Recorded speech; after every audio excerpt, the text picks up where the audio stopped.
Il-Malta Freeport Terminals qed jagħti kontribut ekonomiku kbir u s-sena li għaddiet ġar kważi 3 miljun container tal-20 piet il-wieħed.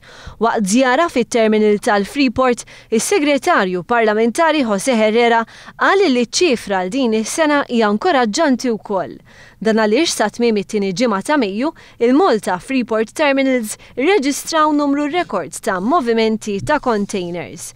Herrera żar l-estensjoni ġdida tal-Malta Freeport Terminals li huwa operatur privat u sostna wkoll li l-Gvern qed jara kif jista' jinkorpora s-servizz ta' trasport bil-baħar ma' dak tal-ajru. Il-Malta Freeport Terminals jew aħjar l-MFT bħalissa dejjem b'ħidma biex jilqgħu il-vapuri ta' alleanza ġdida imsejħa P3 bejn l-akbar tlett linji ta' tbaħħir. Is-servizzi tal-P3 mistennija jibdew fil-ħarifa. 5 vapuri kbar fil-ġimgħa jagħmlu waqfa fil-Freeport. José Herrera qal li l-għażla ta' Malta l dawn is-servizzi ma kienx tkun possibbli mingħajr l-investimenti li sar. L-MFT investit mal-15 miljun euro fi żvilupp ta' żewġ mollijiet li huma tal-Port Ħieles.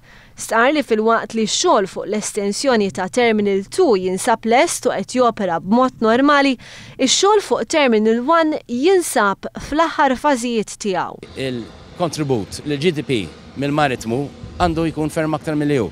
Bħalissa mod informali tarif li għandi hu li l-kontribut huwa bejn 14 u 15%. Jiena nemmen u l-Gvern jemmen illi l-kontribut għandu jkun ferm akbar.